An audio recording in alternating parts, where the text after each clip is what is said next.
AAA game releases are hit or miss. Unfortunately, we can't rely on companies to put out good products, and we have gotten a ton of broken and buggy games over the past few months. Forspoken, Wolong, The Last of Us Remake, Jedi Survivor, and now added to that list is Redfall, Arcane's latest Xbox exclusive, because it is getting obliterated by critics who are saying it is one of the most broken games they have had to play this year. I have a few different things to show off, but before we get into the topic, if you enjoy the content that I create, please make sure to subscribe to the channel and hit the notification bell. Follow me on social media like Twitter or mine so that you can see when my content is posted. And of course, if you do really enjoy the videos and the live streams that I create, please consider becoming a Dark Titan via Patreon or a supporter via YouTube memberships.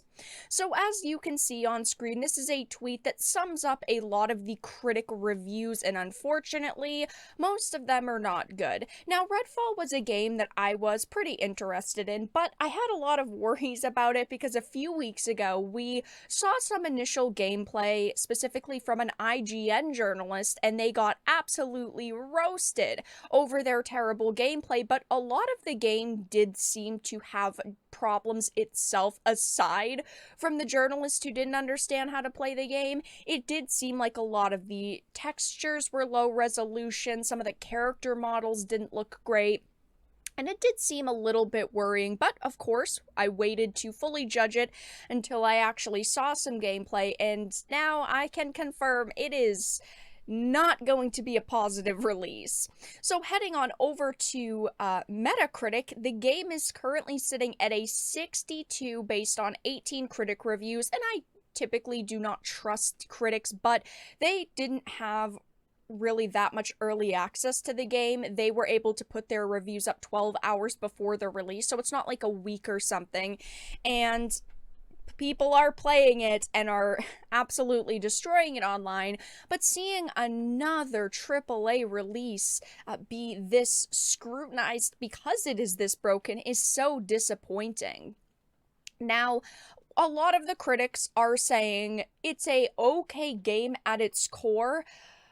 If it didn't have the technical problems, it would be a lot better. But there are also some people just saying that it is really a major letdown. Arcane Studios' signature immersive simulation and level design are nowhere to be found in the game. Instead, their typical poor shooting experience, lack of polish, and rough performance issues are present in the game, which is a little too rebellious. After some updates, Redfall may well become a Game Pass must-play, whether you like to play alone or with others, but right now, while you can have fun with it if you grit your teeth and give it some leeway, it's very hard to wholeheartedly recommend. Not even awesome vampires and world design can redeem Redfall's repetitive gameplay, which becomes progressively more monotonous the longer you play. Now, one thing I am seeing throughout a lot of these and some of the, user feedback on social media, and a massive problem here is the fact that it is so different from Arcane's other games. They probably had this big new idea and got way too ahead of themselves, and now there's a half-assed product being released. Honestly, I kind of felt the same way with Deathloop. It wasn't an awful title, but it wasn't great. It just didn't feel memorable to me. I wish they'd go back to the days of Dishonored and Prey, these titles that have been memorable for good reasons. I don't understand why they decided to go in this brand new direction, but it's just not working for them, and I think they seriously need to rethink their strategy going forward. And of course, this is really worrying news for Bethesda and Arcane. I know a lot of Bethesda games release broken and modders have to fix them, but it's 2023 and we expect games to launch in a playable state, hopefully enjoyable, and that didn't happen here. But of course, the next major release coming from Bethesda is supposed to be Starfield, and we have seen it be delayed multiple times at this point. We don't really have a lot of information on when it's going to launch, and a lot of people think that this does show the state that Bethesda is in behind the scenes. If they think that this is an acceptable state to release a game, who knows what their other massive titles are going to be like. Now, heading on over to the Steam, it is currently sitting at a mostly negative. Why do developers think they can charge $70 for games like this? And I have said this time and time again, I do not think that the current state of games deserve a $70 price tag. I think that some games do warrant it, but most don't. Like this. This does not deserve to be 70 freaking dollars, but developers feel like, hey, we can slap the price on it because that's the industry norm now. It is absurd. A fun game despite the FPS and minor graphical issues, though I don't think it's worth the 70. 70 would have been the optimal price for the deluxe edition, but not the base game.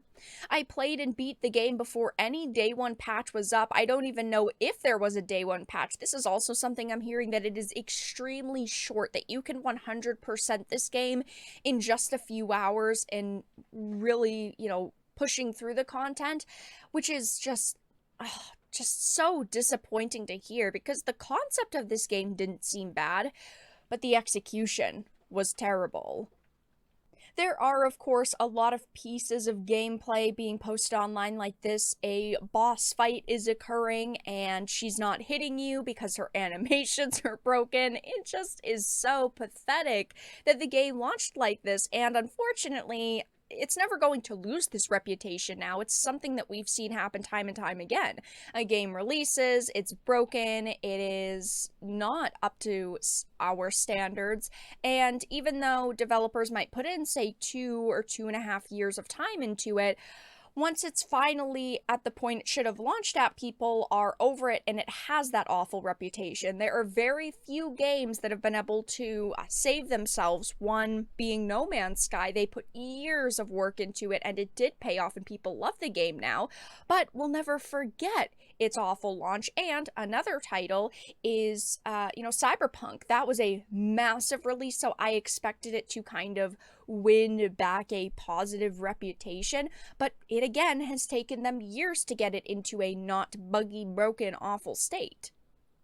It is sad to see another title release like this. I mean, a game that is being called shockingly bad and one of the worst games of 2023. It's all the way down to 4s and 5s out of 10, and unfortunately for Arcane, it's currently their lowest rated game ever, judging by the Critic and Steam scores. Maybe they will be able to fix it. Maybe in a few months it'll be playable and it'll be a really fun experience, but for now it is just another disappointing AAA release. But that's all that I really had to discuss in this video.